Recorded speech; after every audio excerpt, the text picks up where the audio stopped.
I know it's already clear from the title of the video, but I'm doing a lot more film content on my channel and I've really been enjoying it, so I thought today's video would be really fun to do because I've really enjoyed talking about film, and today I'm going to talk about films that I don't often get a chance to talk about, so I hope it's enjoyable and I hope you've been enjoying my film content as much as I've enjoyed making it. So I own quite a lot of DVDs, despite the fact that a lot of the films that I own can be found much more easily on streaming sites like Netflix, but I just can't get out of the habit of buying them for those kind of shock horror moments when you go into Netflix or Amazon and you look up something that you've seen on there before and then it's not there.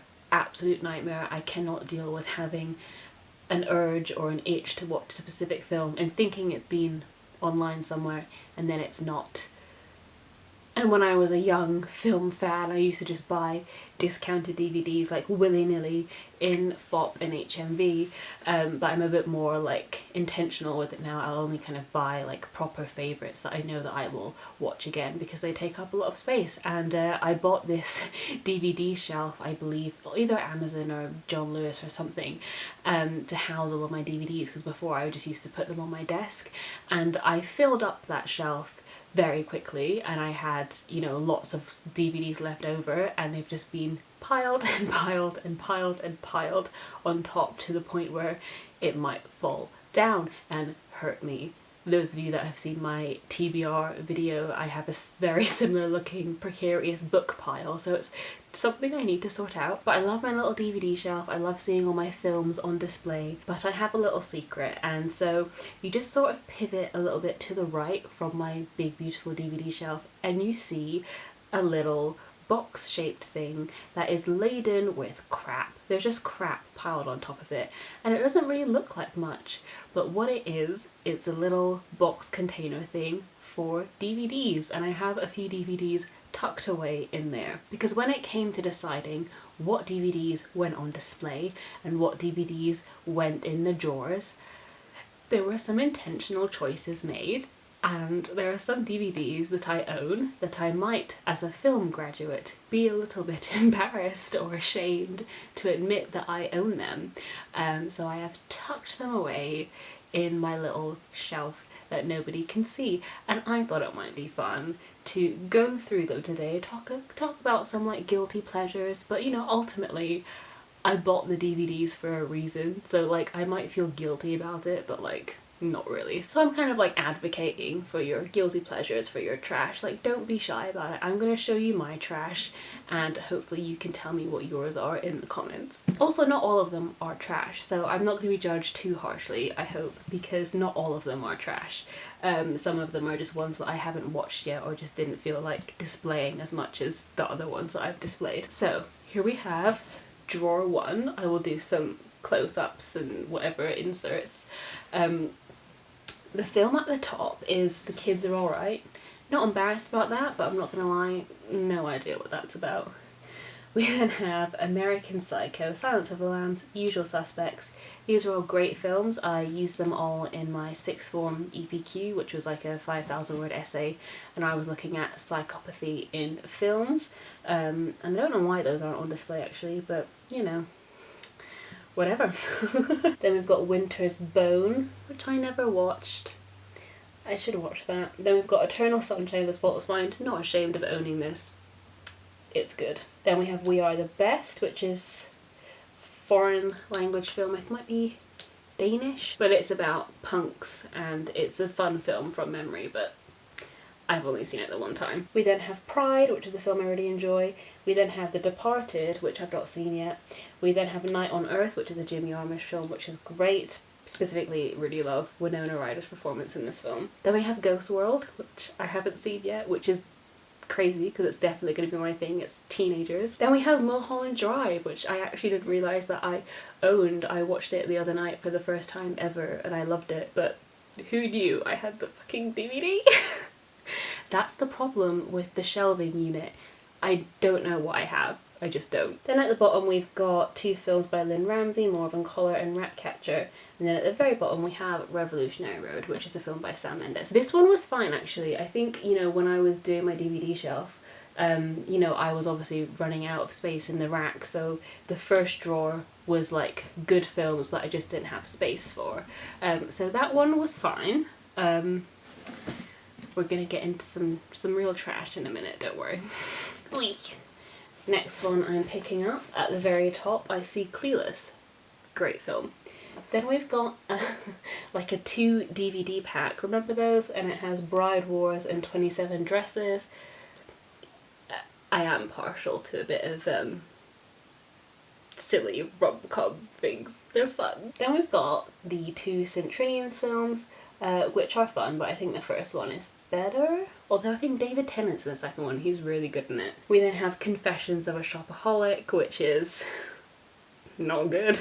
But I do love it. I do love a good green scarf moment. I love that it tried to be like kind of, not inspirational, but it tried to say something about debt, and I don't really know what's to be learnt from that film, to be honest, but I had a good time watching it. It's set in New York, so. We then have Sex and the City 2, which was a real guilty pleasure for a long time because I'd never watched the show, so I just watched the first 2 Sex and the City movies without any context. And I remember actually watching for the first time Sex and the City 2 on a plane, but they cut out all of the actual sex scenes because it was a plane, so obviously I didn't think it was that bad, and then I bought the DVD and then I watched it again on DVD, and I remember being a little bit shook because little 13-year-old me did not expect to see bare ass, you know, in a film, so that was entertaining. But little me did really like Sex and the City 2 because it was just like 4 friends going on holiday. That's like the whole crux of that film, and they tell inappropriate jokes and it made me feel grown up. And I think I was on a long flight and I watched it like twice through. I just, when it finished, I just played it again.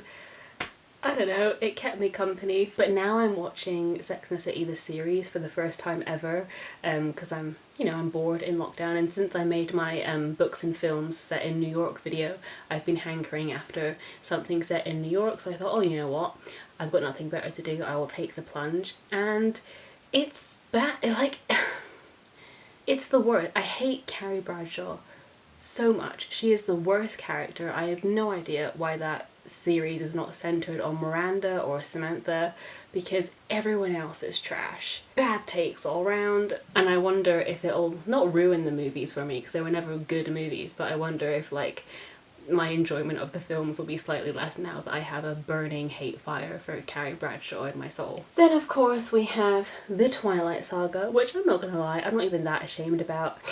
I'm not sure why these are tucked away. I really do enjoy the Twilight Saga. I can really get in my nostalgic feels and enjoy some good old vampires doing dumb stuff. You know, it's a good time. My whole thing with Twilight was I loved it when I was like 10 to 13, and then I went through like a post-feminist phase of like hating it because Bella wasn't a good role model for young girls and she like was a damsel in distress the whole time. And then I went full circle, and when I wrote my undergraduate dissertation I had a whole section defending Twilight and saying that the hate that it got was not equal to the amount of trash that it was, and people just like to hate on things that are unashamedly aimed at teenage girls. Like, it's no coincidence that the 2 things that are mocked the most in popular culture were One Direction and Twilight. 2 things that were unashamedly aimed at teenage girls and the mums who took them to the cinema or to the concerts and whatever. So I've had a nice little full circle journey with Twilight, and I will no longer be ashamed. I won't. Like, Twilight is just escapist fun trash for girls, and you know, no one says shit about Transformers or the Fast and the Furious movies, which are just fun trash aimed at boys. No one tells a boy that he's dumb for liking Transformers or that he's stupid for liking Fast and Furious, because they're just fun escapist films. But those films are actually quite damaging in terms of like the levels of toxic masculinity and the treatment of women, etc. But no one says shit. And the things that are aimed at girls are held as a much higher standard, and if you're a girl and you like this, you're stupid, and it's ruining our children, it's ruining this generation, and it's the worst thing ever. But like, yeah, our boys can go out and watch Fast and Furious and ogle at half-naked women and drive fast cars. I don't know, it's dumb. It annoys me. So I will be a Twilight champion from here on out. Although don't buy new merch because Stephanie Meyer doesn't deserve the money. And then we have Titanic, top film. I'm not embarrassed about it in the slightest. I think I used to be a little bit because it was, again, girls loved watching it to oogle at, you know, Leonardo DiCaprio. And, you know, it does make a bisexual very happy. You get to look at Kate Winslet and Leonardo DiCaprio when they're in their prime. And you know what? Like, just cinematically, it's a great film. For all the ship sinking flooding sequences, they used miniatures, and it actually, like, you can't tell. It's stunning, and I think it gets, like, a bad rap, which is weird because it won, like, multiple Oscars the year that it came out, and it was like the highest grossing film for a very long time, so I don't know why it's seen as like this cheesy thing, because it was like the height of cinema at the time. But yeah, I do love Titanic. I love a good boat romance. And then we have Moulin Rouge, another thing that I felt bad about because it was unapologetically camp and feminine, but it's great. It looks gorgeous, the costumes are amazing, the songs are amazing. It's fun, it's a really fun film. But as a film student, you do get like a bit of flack for liking Baz Luhrmann, and I don't know why, because he has a vision and he sticks to it. So how is he different from like Tarantino or Wes Anderson? He has a singular vision and he sticks to it, and it makes sense. I don't know what the upturned noses are about here. Then at the very bottom we've got the In-Betweeners 2, and I know why this is in here, because that's not a good movie. And in the third box we have some interesting choices here. Okay, so at the very top we've got some Charlie and the Chocolate Factory. I'm not embarrassed about that, but people will argue that it's not the best adaptation, but I love some Tim Burton and I love some Johnny Depp, what can I say. Then we've got Madagascar, nothing wrong with that, top film. Then we've got the two High School Musicals, although I would argue I don't own the best film, which is High School Musical 3, and that is purely because of the Inception-like sequence in which Zac Efron like walks around a corridor and it looks like it's so ahead of its time. It's iconic. And then we have Inkheart, which is a book that I owned as a child, and I must have enjoyed the film enough to own it. Could not tell you anything about it now, but we do love Brendan Fraser, so I might give this a watch at some point. And then we have Journey to the Centre of the Earth, which is more Brendan Fraser with a side of Joss Hutcherson, and I was really into these kind of like kids adventure movies when I was a kid. I loved like Zathura as well. Weirdly never watched Jumanji, I was like a pure Zathura child. Then we have Night at the Museum, again more kind of fun adventure. And Johnny English, for some reason, I don't actually remember liking this. I remember they used to watch this all the time when I was in after school club, and it really grossed me out, that bit where they like go through the sewers, and I like didn't enjoy watching it at all, so I'm not really sure how I've ended up with the DVD. That's probably why it found its way into this drawer. And then we've got One Direction, This Is Us, the documentary DVD. And then we have How Did We End Up Here, the 5 Seconds of Summer documentary live at Wembley DVD. And you know what, I won't be ashamed of my boy band faves, but these aren't films that I am typically going to be reaching for a lot, so that's probably why they're in this drawer rather than like on my display. Then we have Abduction, which is that like Lily Collins, Taylor Lautner action movie. I remember seeing it in the cinema because I was totally whipped for Lily Collins, still am, and yeah, I guess I just bought anything back then, didn't I?